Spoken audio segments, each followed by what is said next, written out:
Hey guys, just thought I'd let you know that as this video goes up, I'm currently live doing a collab on this doofus's Twitch channel, doing some Yu-Gi-Oh stuff. So once you finish this video, of course, if you want to see me live on somebody else's channel for a change, feel free to stop by. I'll leave a link to her Twitch down below. Would love to see some familiar faces in chat, and without further ado, let's get on with the video.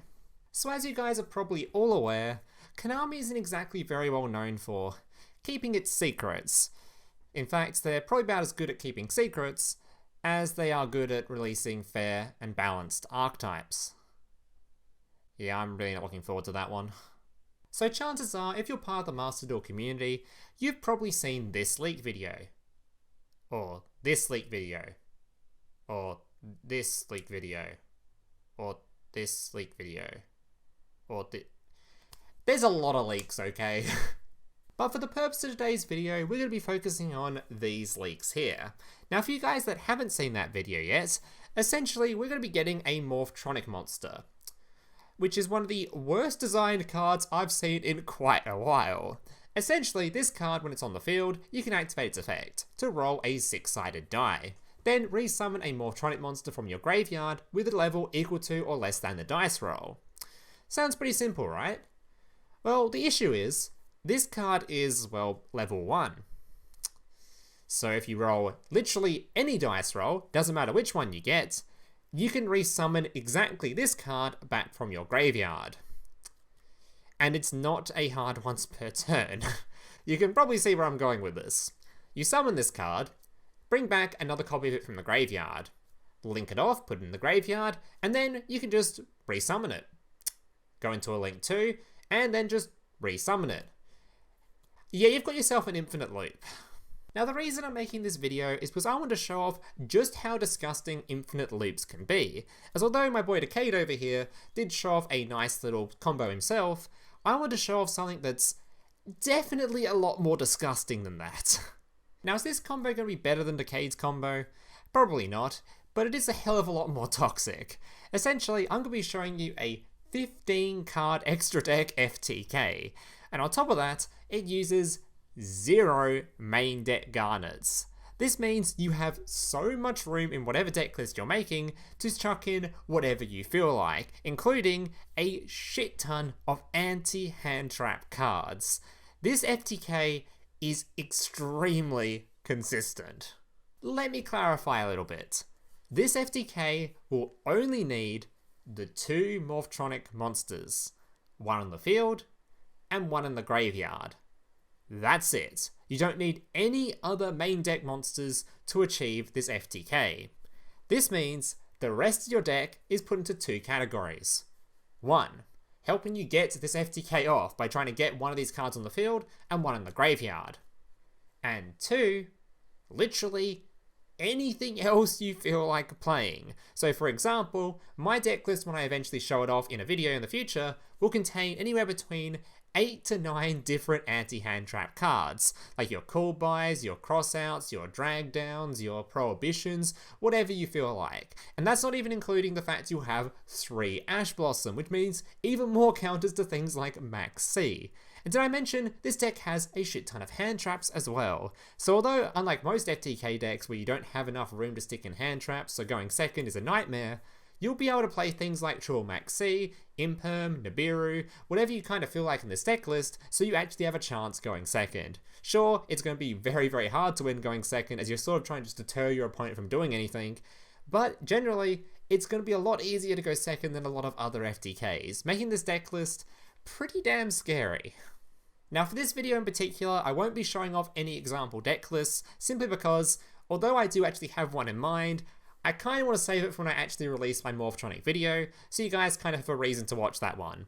I'm a YouTuber, I kind of want people to watch my videos, so I do have a deck list in mind, and if you guys want to see that deck list and want to see this deck list in action when the cards do release, remember to subscribe to the channel and leave a like on this video, all that kind of stuff. Also let me know if you want to see any other sort of example combos before the deck's release from some of these leaks Decade has already gone through, as there's quite a few cards I can sort of make example combos for and show off in different videos, if that's something you guys are interested in. But yeah, if you want to see the Morphtronic video, remember to subscribe, and without further ado, let's get into this FTK.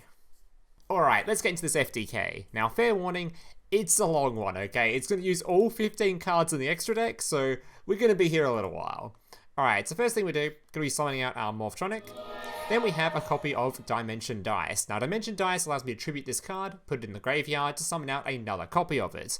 Now, there's actually like a trillion other cards you can use that can get a second copy of your Morphtronic in the graveyard, as you'll see when I eventually release the deck list for this video. So this little 2-card combo here can be done with a billion other cards. So this isn't the only way to do it, this is just like the one I'm going to showcase in the video. Alright, tributing, summoning it out. As you can see, he happens to be level 1, so I can just roll my dice, no matter what the result is, I can resummon him back from the graveyard. Going to a Link 1, then once again, bringing him back.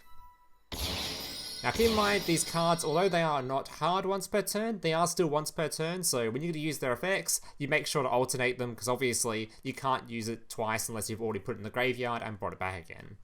Alright, so going into a Link 2, summoning my Reaperdocus. We should now change the card's type to plant, which is important for later on. Alright, going into my dude, you can now attribute the plant, after bringing back the other guy once again, to go into a Synchro Monster, bringing out my Garden Rose. Bringing it back, going to level 6. This card doesn't matter, it just happens to be any level 6 that you like, doesn't matter. Bringing back my dude, going to level 7, which can bring back the Rose. Bring back my dude again. Also notice we're actually gaining life points every time we do this. Completely irrelevant, means absolutely nothing, but we do get a shit ton of life points doing this. There's probably some cool ass sort of infinite life point loops you could do with this card as well. It's a pretty ridiculous card. Alright, so bringing out my Chaos Ruler. He's important later on because we're going to need him for a fusion summon later on.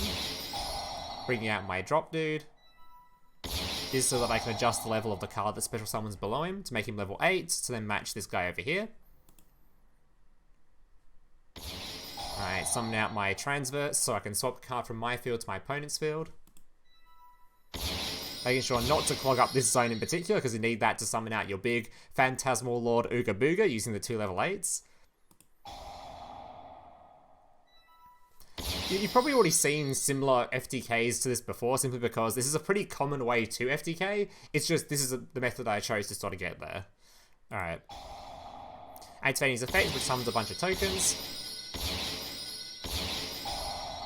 He summons tokens based on the amount of empty slots you have on your field. So if you have 2 empty slots, you summon 2 to your field, then 2 to your opponent's, and you can choose where to place them. So you just place them right in front of this dude's arrow, so you can swap him over with your Phantasmal Lord Ooga Booga and give him to your opponent. And this guy gains 1,000 attack per monster on the field. So all you need to do is get this card to 8,000 attack, then somehow do a little bit of burn damage to him.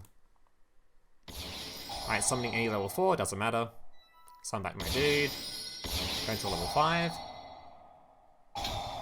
This part doesn't matter, by the way. Summoning this card, targeting this thing, doesn't matter. Summoning back my dude again. Going into my Proxy F Magician, which allows me to fusion summon using 2 cards on my field. Bringing back the Chaos Ruler. And now that I have a dragon on the field and have a machine I can use as a material, I can go into my level 5 Panzer Dragon, which just takes 1 machine plus 1 dragon. And now we have 2 level 5s on the field. 2 level 5s mean once I bring my dude again. I can simply go into my Exceed. Now it's just a case of trying to get as many cards on the field as possible, so this card gets 8,000 attack. Because this card right here allows me to target that monster and simply just do burn damage based on its attack. So we're going to summon back the Link Creeper from earlier by tributing the monster. We can activate the Rose's effect in Graveyard to banish our dragon and summon itself to the field, targeting his monster, and that's 8,000 damage. Alright guys, that's going to do it for this quick little video. Hope you guys enjoyed it. Remember, if you want to see this Morphtronic video when it actually gets released in the full deck list, remember to hit that like button down below and consider subscribing to the channel. Also, let me know if you want to see any other sort of example combos from some of these leaks, as I am interested in making some. It just depends if there's any interest there and how well videos like this one do. Anyways, thank you guys for watching. Hope to see you in the next one. Laters. Hey, big brother, can I watch SpongeBob? Shut up, Mokuba. I'm busy flagging YouTube videos to compensate for the fact that I have an extremely small penis. Oh.